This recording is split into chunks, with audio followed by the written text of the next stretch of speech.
condições.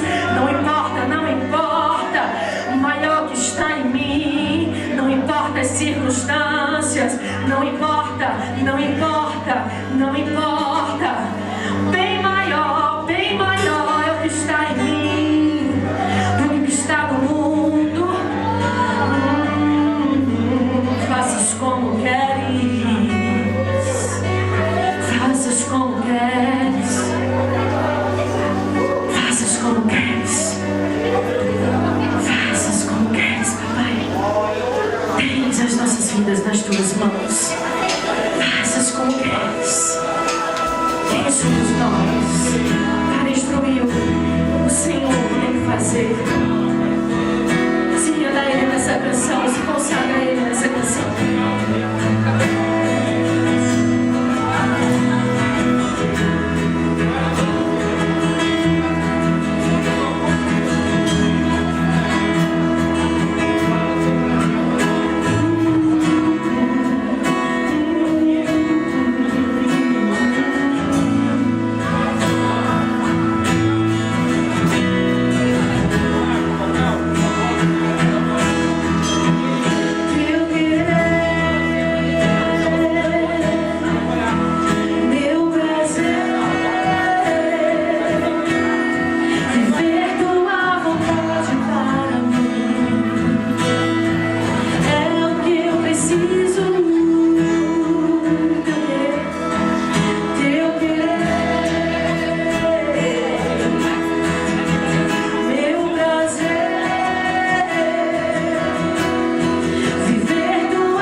importa. Ele é o amanhã, Ele já está lá, já está tudo bem. Já está tudo bem, não temos que se preocupar com nada. O nosso papel, o meu papel, o seu papel é descansar, é confiar e entregar tudo, tudo, tudo. O Senhor te trouxe aqui nessa noite. Eu não sei como você chegou aqui, mas uma coisa eu sei, você veio. Você veio. Você está ansioso, preocupado. Lança sobre Ele. Lança sobre Ele. Tudo. Tudo. É o momento. A hora é agora. A hora é essa. Entrega tudo, tudo, tudo, tudo, tudo. Entrega tudo, tudo, tudo, tudo, tudo.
de Yeshua, Yeshua.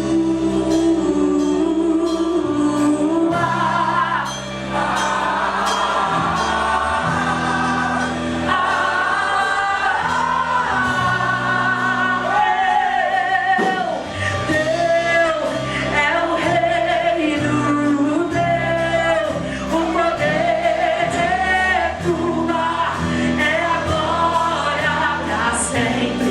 Amém.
família, Jesus no teu ministério, Jesus no teu futuro, Jesus na tua universidade, Jesus no teu colégio, Jesus no teu futuro. Querido, com Ele tudo dá certo, com Ele tudo dá certo, com Ele tudo dá certo. E Ele está à procura desse coração, não importa a idade, não importa sexo, se é homem ou mulher, se é menino ou menina. Ele está à procura desse coração, de um coração que o deseja, de um coração que entende que não é plateia, mas é participante, de um coração que entende que é filho, rei, sacerdote, de um coração que entende que Ele é tudo que você precisa. Faz quanto tempo que você não mergulha?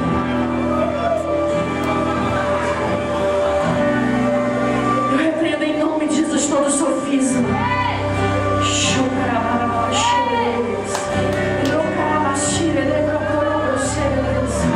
todo engano, em nome de Jesus.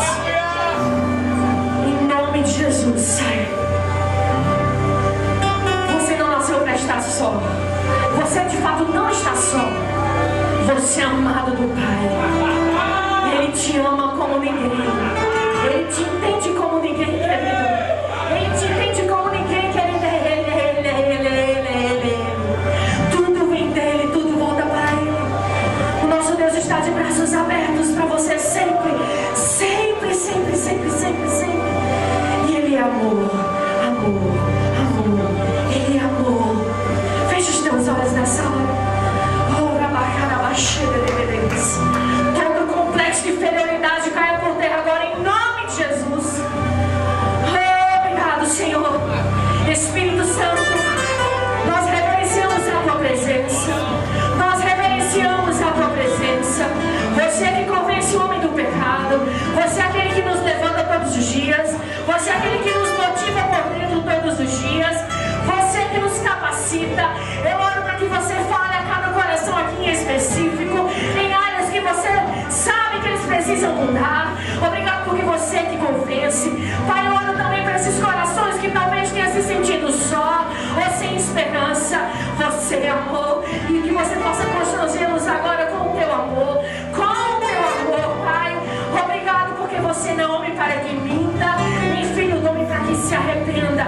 Cremos nos teus milagres, cremos no teu poder. Eu oro agora e eu sei, eu sei porque você nos ouve.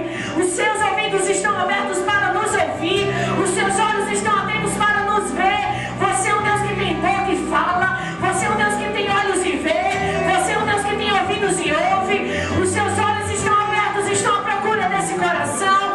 Pai, que você possa achar agora, nessa hora, corações disponíveis, corações entregues, corações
Senhor, nós te bendizemos, Pai.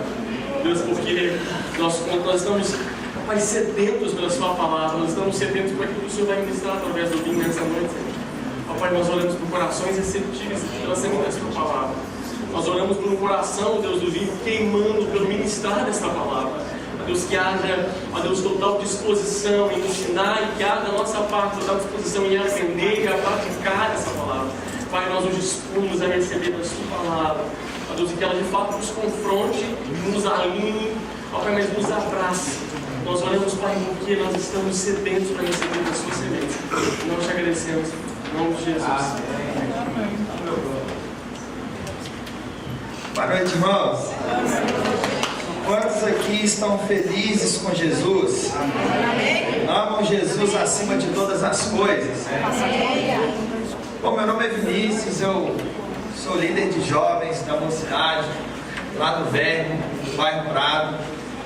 Sou pastoreado por pastores incríveis e já trago um abraço deles para cada um de vocês. Nosso querido pastor Marcelo, Kátia, Júlia e Lorena. E é um privilégio muito grande para mim estar aqui compartilhando com vocês algo que Deus tem colocado no meu coração, amém? Amém. Já agradeço desde já também pela receptividade do pastor Eliezer, Marquinhos, toda essa galera apaixonada por Jesus. Amém. É um privilégio para mim estar aqui, amém, irmãos? Amém. Não poderia também deixar de honrar essa equipe maravilhosa que veio comigo, Manuzinha, Fabiana, Lucas 22 por Jesus, e minha esposa linda chamada Ana. Essa menina é linda demais, gente. Eu me sinto muito honrado de estar aqui, amém? Algo tem queimado no meu coração esses dias. Desde quando o Marquinhos me ligou e falou comigo a respeito deste culto, deste evento, o Senhor começou a colocar algo em meu coração, mas aquilo era tão claro, mas tão perceptível, ao ponto de toda vez que eu começar a tentar montar o sermão, eu ser tomado pela presença de Deus, ao ponto de eu não ligar mais para a hora, pelo que estava acontecendo ao meu redor. Irmãos, eu vou ser sincero com vocês, todas as vezes que eu tentava anotar algo, eu começava a chorar. Graças a Deus. Mas não era um choro de tristeza, e não também um choro de alegria, mas era um choro de constrangimento pela presença de Deus, que parecia tão real. Aleluia. Era como se Deus estivesse ali face a face comigo, era como se eu estivesse conversando com Ele na minha frente. E de repente veio uma frase no meu coração, de Richard Foster, que diz o seguinte: que a necessidade desesperada de hoje não é por um número maior de pessoas inteligentes, nem de pessoas talentosas, mas de pessoas com profundidade. Vou repetir de novo. A necessidade desesperada de hoje não é de um número maior de pessoas que são inteligentes, nem de pessoas que são talentosas, mas de pessoas que são profundas no seu relacionamento com Deus. E desde que eu li essa frase, desde que essa frase brotou no meu coração, eu comecei a viver dias incríveis com Jesus, dias surreais. Eu comecei a dar mais do meu tempo para Ele. Eu comecei a experimentar mais da presença dEle. Irmãos, é um fato, nós sabemos que Ele habita em nós. Nós sabemos que nós não precisamos de sentir para crer, amém? Mas deixa eu te dizer algo, sentir a presença de Deus é bom demais. Não existe coisa melhor do que isso. E isso começou a subir no meu coração. E nessa noite o que eu gostaria de compartilhar, trocar uma ideia com vocês, é a respeito do nosso relacionamento com Deus no secreto. Como anda o nosso relacionamento com Deus no secreto? Quanto tempo Deus tem do nosso dia? Quanto tempo nós dedicamos no nosso dia, trancamos no nosso quarto ao ponto de nós nos perdermos no nosso relacionamento com Ele?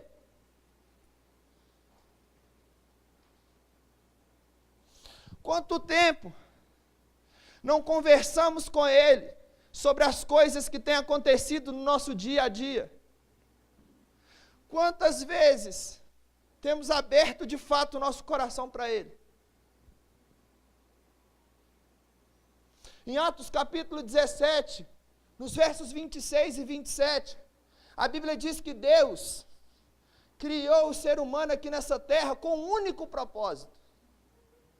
E esse propósito é buscar a Ele. É aquilo que a Ana Diniz cantou aqui na segunda canção, na terceira canção. Para te adorar, eu vivo. Agora a Bíblia também diz que nós não só devemos compreender que o nosso propósito aqui na terra, que Deus nos estabeleceu aqui na terra, somente para buscar Ele. A nossa busca por Ele não pode ser também de qualquer jeito. Segundo as Escrituras, existe uma forma de nós buscarmos a Deus. Em Jeremias capítulo de número 23, verso de número 19, Deus diz a Jeremias algo interessante. Ele diz o seguinte: olha, buscar-me-eis e achareis, quando me buscardes de todo o vosso coração. O Deus que é intenso, Ele deseja também a intensidade dos seus filhos. Ele deseja a nossa intensidade, a nossa paixão pela busca. Ei, deixa eu te dizer, Ele não aceita nada mais e nada menos do que a nossa inteira dedicação e paixão pela busca. O maior mandamento não se resume apenas em amar a Deus, mas sim em amar a Ele com toda a intensidade possível. Marcos capítulo 12 diz: amarás o Senhor teu Deus de todo o vosso coração, de toda a vossa alma e de todo o vosso entendimento. Deus deseja uma intensidade dos seus filhos em buscar a Ele. Certo escritor, ele disse uma frase que me chamou muita atenção. Ele diz o seguinte: se tirarmos do nosso dia 16 horas para termos contato com as coisas dessa vida, e 5 minutos por dia em contato com Deus, será de admitir que as coisas dessa vida nos tornem 200 vezes mais reais do que o próprio Deus. Quanto tempo Deus tem do nosso dia? Será que Deus hoje ele tem espaço na nossa agenda? Será que os nossos afazeres ministeriais, no trabalho, até familiar, têm roubado o nosso tempo de intimidade com Deus?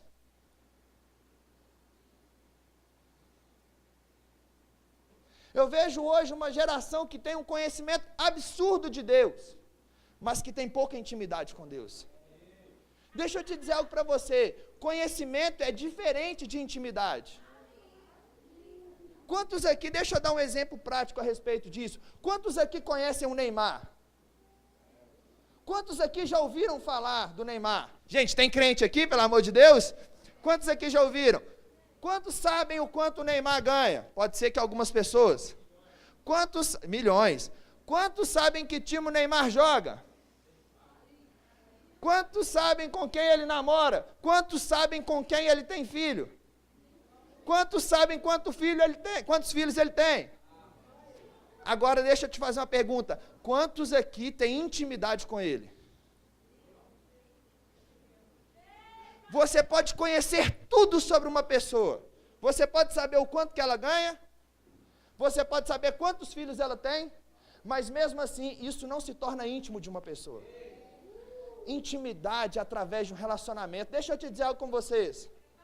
Conhecimento gera relacionamento. Relacionamento gera intimidade. E intimidade gera profundidade. Segue essa linha.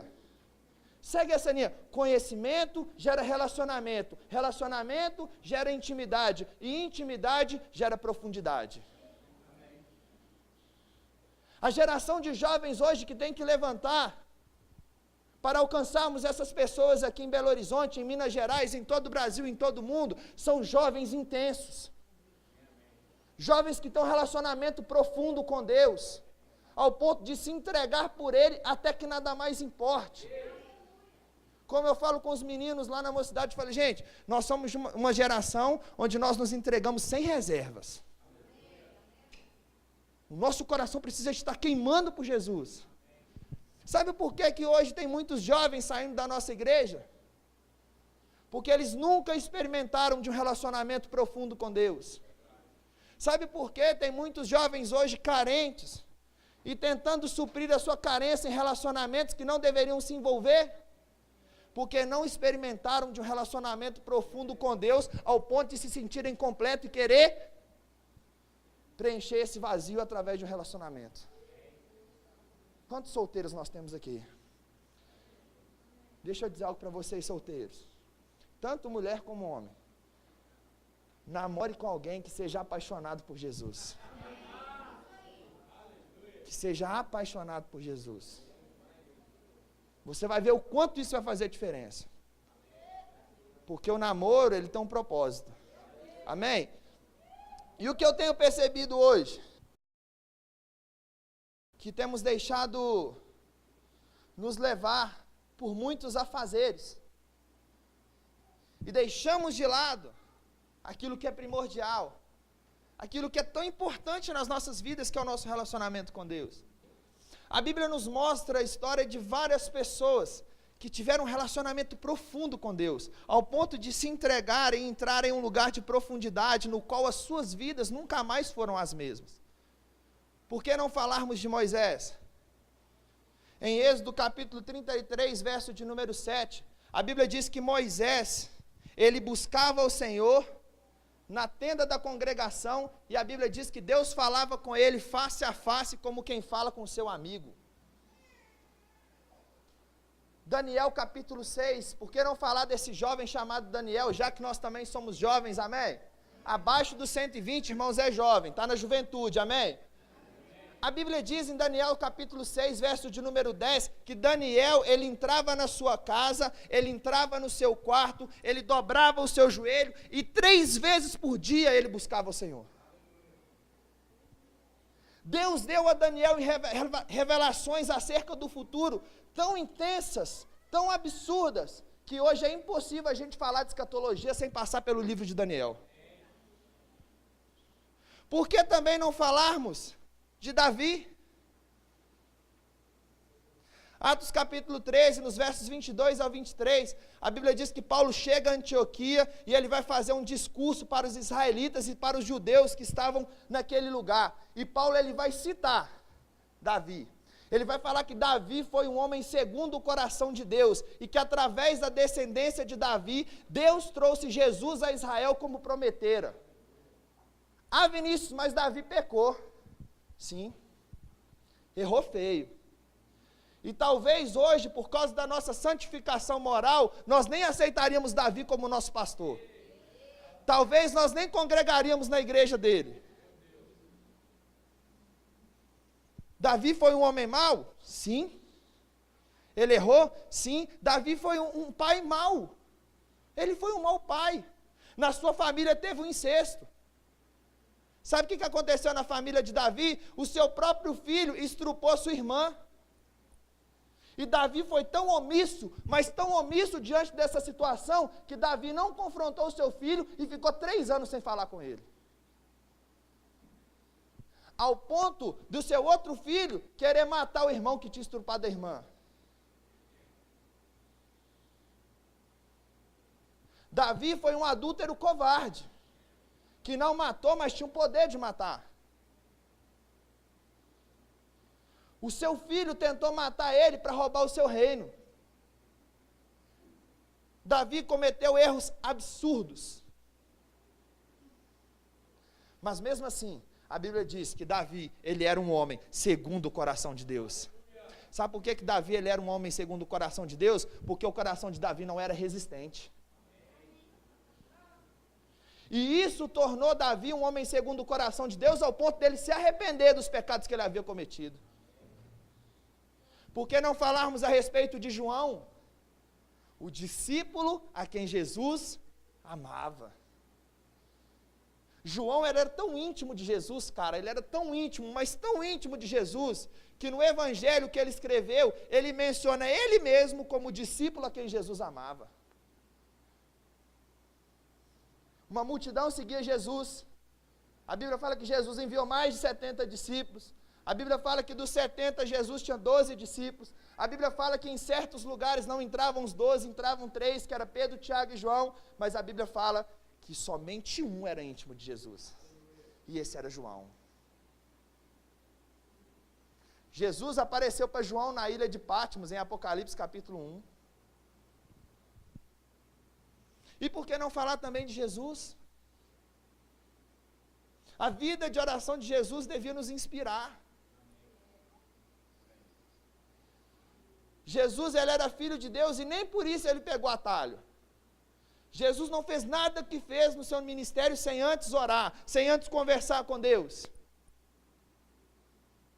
A vida de oração de Jesus mantinha Jesus conectado com Deus em um relacionamento profundo. Cara, Jesus ele orava o tempo inteiro.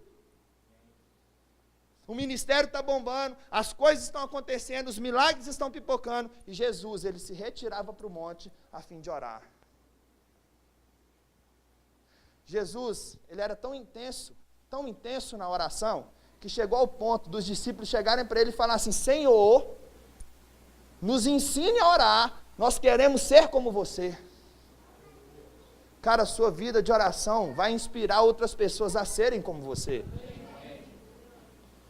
Só que existe algo hoje, que é o que doeu muito no meu coração quando eu estava preparando essa mensagem. Primeiro, irmãos, quem está preparando a mensagem recebe primeiro, amém?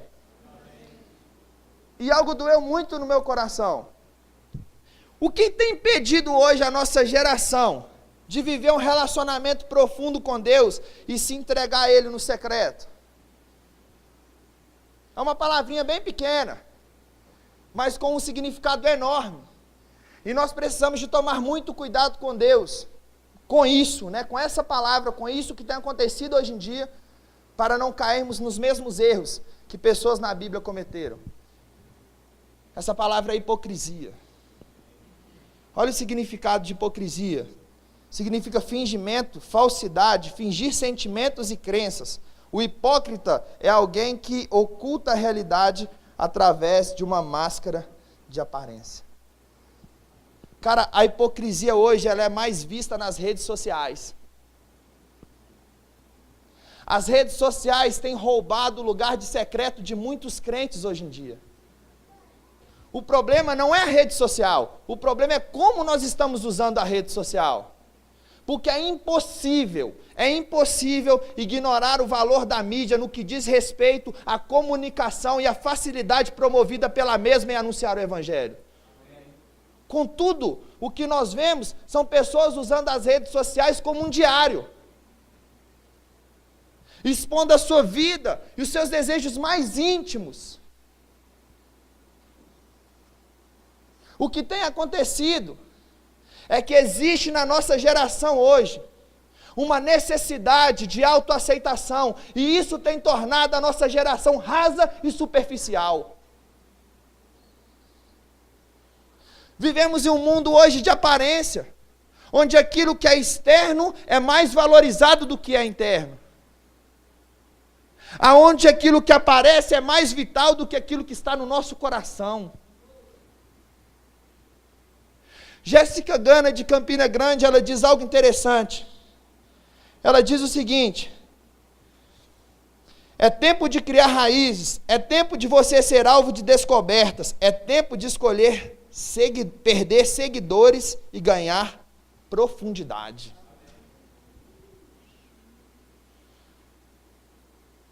Hoje, nessa sociedade de aparência, as pessoas têm deixado de ser quem elas verdadeiramente são.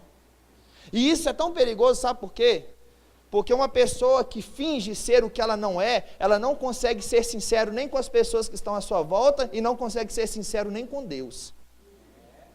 Ela vai usar uma máscara, vai colocar uma máscara e vai fingir ser aquilo que ela não é. Sabe, hoje é uma noite de fazermos uma autoanálise. É uma noite de quebrantamento, da gente rever os nossos conceitos, para verdadeiramente nos dedicarmos a esse relacionamento sincero, profundo e genuíno com Deus. E eu quero citar algumas marcas de umas pessoas religiosas. A primeira marca de uma pessoa religiosa é que ela critica o erro dos outros e não consegue enxergar o seu próprio erro. Abra sua Bíblia comigo em Lucas, capítulo de número 15, verso de número 11.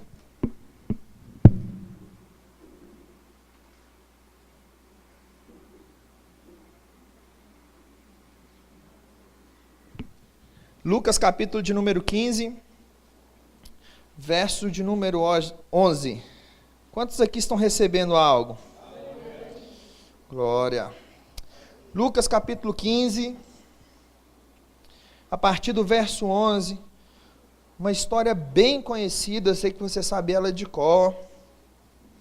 Em algumas das Bíblias tem como subtítulo a parábola do filho pródigo.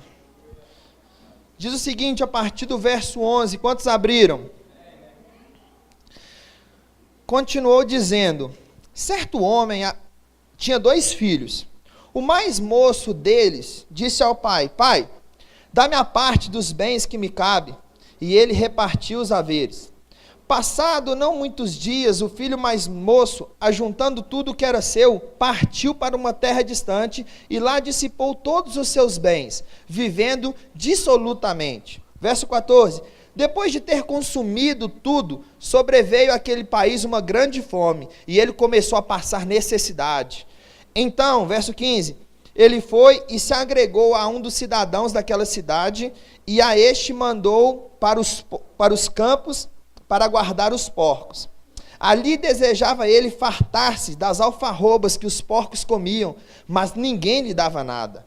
Então, caindo em si, disse, quantos trabalhadores de meu pai têm pão com fartura, e eu aqui morro de fome? Levantar-me-ei e irei ter com meu pai, e lhe direi, pai, eu pequei contra o céu e pequei contra ti. Já não sou digno de ser chamado teu filho, trata-me como um dos teus trabalhadores. E ele levantou-se e foi para o seu pai. Vinha ele ainda longe, quando seu pai o avistou, e compadecido dele, correndo, o abraçou e beijou. E o filho lhe disse, pai, pequei contra o céu e diante de ti, já não sou digno de ser chamado teu filho.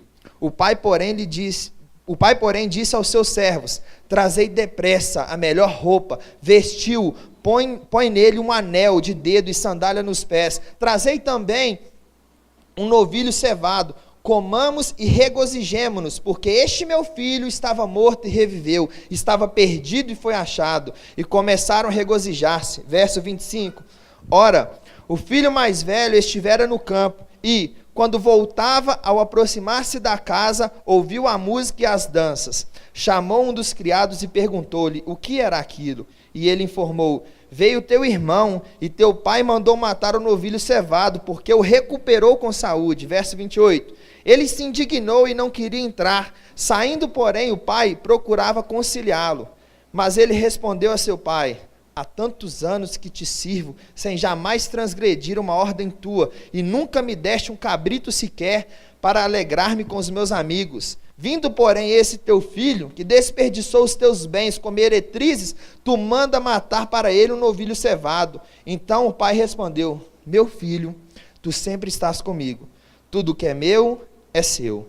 Entretanto, era preciso que nós regozijássemos e nos alegrássemos, porque esse teu irmão estava morto e reviveu, estava perdido e foi achado. Essa história ela é bastante interessante. E para compreendermos melhor essa história, nós precisamos de entender a ambientação dessa história.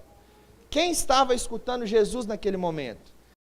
Estava escutando aquelas parábolas. Para quem aquelas parábolas foram direcionadas? Em Lucas capítulo 15, verso de número 1, acompanhe comigo. Aproximavam-se de Jesus todos os publicanos e pecadores para o ouvir. Verso 2. E murmuravam os fariseus e os escribas, dizendo, este recebe pecadores e come com eles. Presta atenção aqui. Havia aqui nesse contexto, nessa ambientação, 2 grupos de pessoas. A Bíblia fala que havia um grupo de pessoas compostas de publicanos e pecadores. E a Bíblia diz que os publicanos e pecadores chegavam perto de Jesus para ouvi-lo. A palavra ouvir aqui, ela tem um significado muito mais amplo do que somente escutar. Se você pegar essa palavra ouvir na sua linguagem grega, ela significa considerar aquilo que está sendo dito, prestar atenção, dar a devida importância. Então os publicanos e pecadores, eles consideravam aquilo que Jesus estava dizendo. Só que a Bíblia também faz questão de mencionar um outro grupo de pessoas, que era composto pelos fariseus e pelos escribas. E a Bíblia diz que os fariseus e escribas, eles estavam murmurando, porque Jesus estava comendo com publicanos e pecadores. E a palavra murmurar aí significa criticar. Significa criticar o outro. E uma pessoa que está disposta a ouvir Jesus, ela está também disposta a ter uma mudança significativa na sua vida. Mas as pessoas que murmuram, elas dificilmente vão mudar, porque elas vão prestar mais atenção no erro dos outros do que no erro delas. O primeiro grupo de pessoas aqui traz a figura do filho mais novo. O primeiro grupo de pessoas compostas por publicanos e pecadores, a figura do filho mais novo, eram pessoas que não obedeciam à lei e que viviam irresponsavelmente. O segundo grupo de pessoas compostas por fariseus e escribas, eles trazem a figura do filho mais velho. Pessoas que obedeciam à lei, que praticavam a lei, que oravam, que jejuavam, que levantavam as suas mãos para adorar a Deus. E muitas das nossas Bíblias têm como subtítulo Filho Pródigo.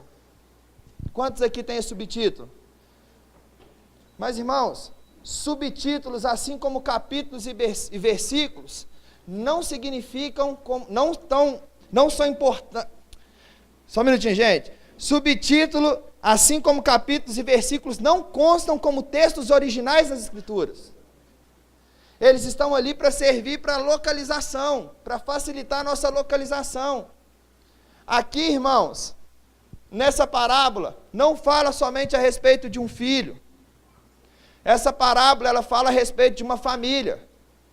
E como toda a história de uma família, essa parábola, ela fala a respeito da teimosia autodestrutiva do irmão mais novo, que pediu seu pai parte da herança, saiu de casa, se perdeu e depois volta.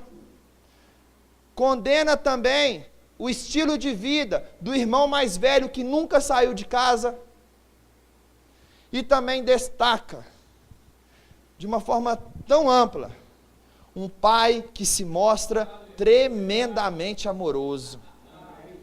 Tanto o filho mais velho quanto o filho mais novo, eles cometeram erros absurdos. Só que a minha ênfase nessa história está no verso 19, no que o filho mais velho fala com seu pai após a volta do seu irmão. Repare que o filho mais velho disse: há tanto tempo te sirvo e nunca transgredi nenhum mandamento seu. Ele menciona anos de trabalho e nenhuma transgressão ao mandamento. Uau! Ele merece. Na verdade, ele mesmo tem certeza que merece, e aí ele comete o primeiro erro, chamada meritocracia, que é a capacidade de fazer com que Deus se torne refém da nossa santificação moral. Senhor, eu mereço. Senhor, eu fiz por onde, eu não sou como os demais. Senhor, há tanto tempo eu te sirvo e nunca transgredi nenhum mandamento seu. Senhor, eu vou na igreja em todos os cultos, Senhor. Quem que é esse que chegou agora e está roubando o meu lugar? E a graça de Deus escandaliza essas pessoas. E é interessante que, se você for para o verso 30, ele diz: vindo, porém, esse teu filho que desperdiçou os teus bens com meretrizes, tu mandaste matar para ele o novilho cevado? Cara, ele não está nem aí para a alegria do pai, e nem para a volta do seu irmão. Ele está criticando o seu irmão mais novo, que está recebendo uma festa, porque ele se arrependeu e se voltou, porque ele nunca recebeu nenhum novilho cevado. Agora é assustadora a resposta do pai. O pai vira para o filho mais velho e diz o seguinte: tudo aquilo que é meu, é seu. Aqueles que estão focados na sua própria performance, eles não conseguem desfrutar da graça de Deus. Enquanto o filho mais novo estava na festa preparada pelo pai, o filho mais velho estava criticando ele.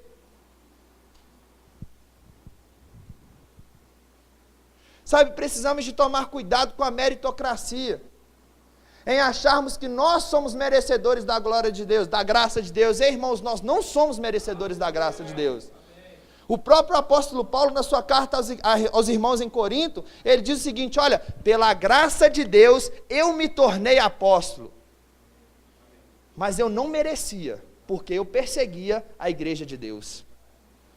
Paulo se tornou o que foi, irmãos, não foi por causa dele, pelo que ele fez. Paulo era fariseu, irmãos, ele era tão intenso naquilo que ele fazia, mas ele diz: olha, eu não sou merecedor disso. O religioso, ele sempre vai criar a sua própria rotina de culto, e aqueles que fazem diferente deles, eles acabam criticando. O religioso, ele sempre vai criticar aquilo que ele não está disposto a fazer. Ele acha que a forma de cultuar a Deus é do jeito dele, é da forma dele, acaba criando um culto formal, onde não consegue desfrutar da graça e da intimidade de Deus. Abra sua Bíblia comigo em Marcos capítulo 14. Aliás, vai comigo para Mateus capítulo 6. Que a gente já vai encerrar. E a gente vai ter um momento aqui de quebrantamento, de sermos sinceros com Deus, em lançarmos nesse relacionamento profundo, sincero e genuíno com Ele. Só que antes nós precisamos de identificar algumas áreas da nossa vida, que pode ser que nós estejamos sendo religiosos. Segunda marca de uma pessoa que é religiosa, sempre busca reconhecimento dos homens. Mateus capítulo 6, verso de número 2. Vai dizer o seguinte: quando, pois, deres esmolas, não toque trombeta diante de ti, como fazem os hipócritas nas sinagogas e nas ruas, para serem glorificados pelos homens. Em verdade vos digo, que eles já receberam a recompensa. Tu, porém, ao dares esmolas, ignore a tua mão esquerda o que fez a tua mão direita, para que a tua esmola não fique em secreto, e teu pai que te vê em secreto irá te recompensar. Nos dias de Jesus havia um costume de recolher dinheiro nas sinagogas e nas ruas, para ofertar aos pobres.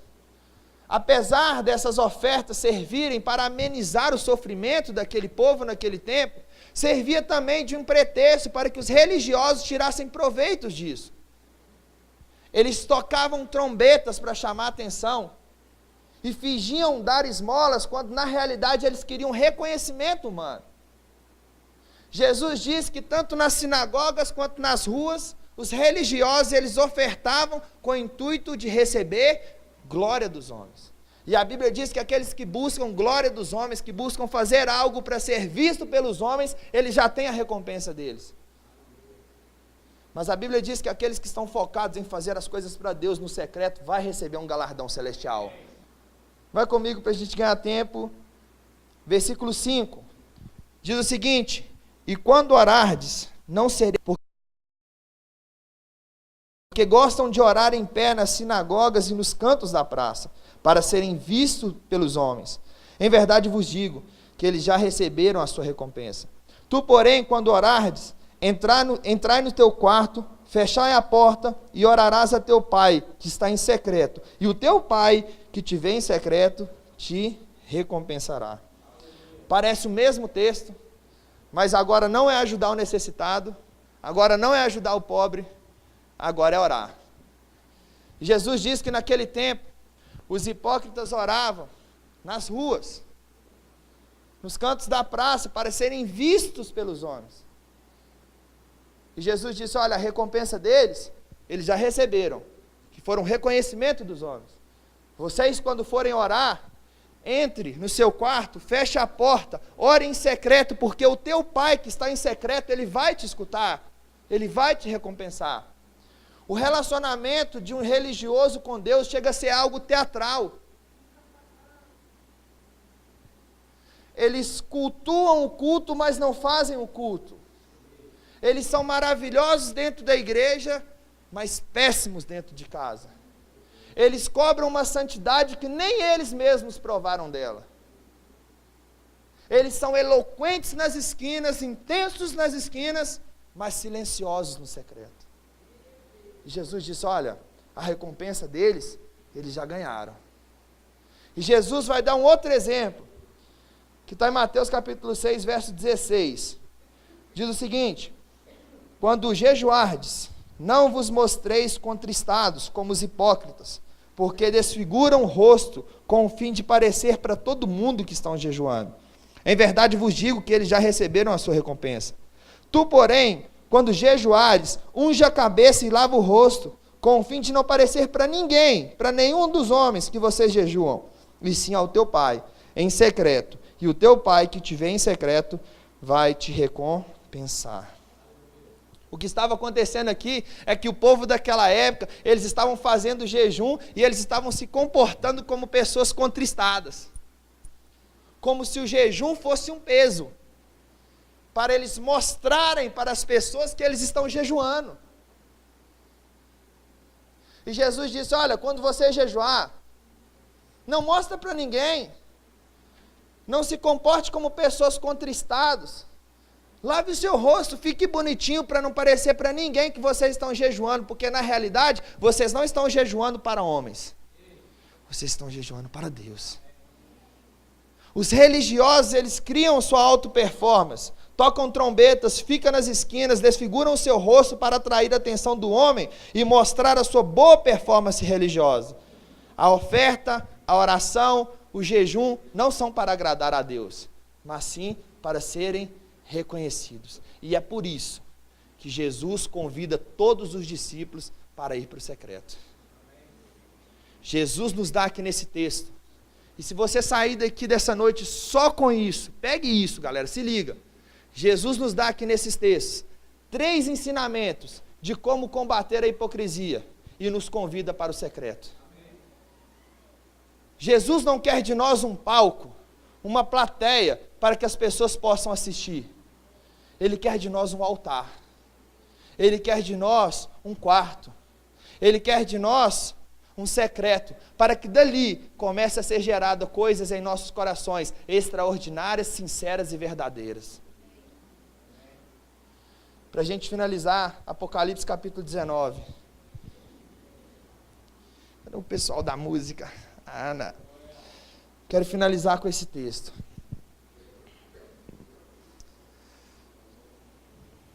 Se coloque de pé, por favor.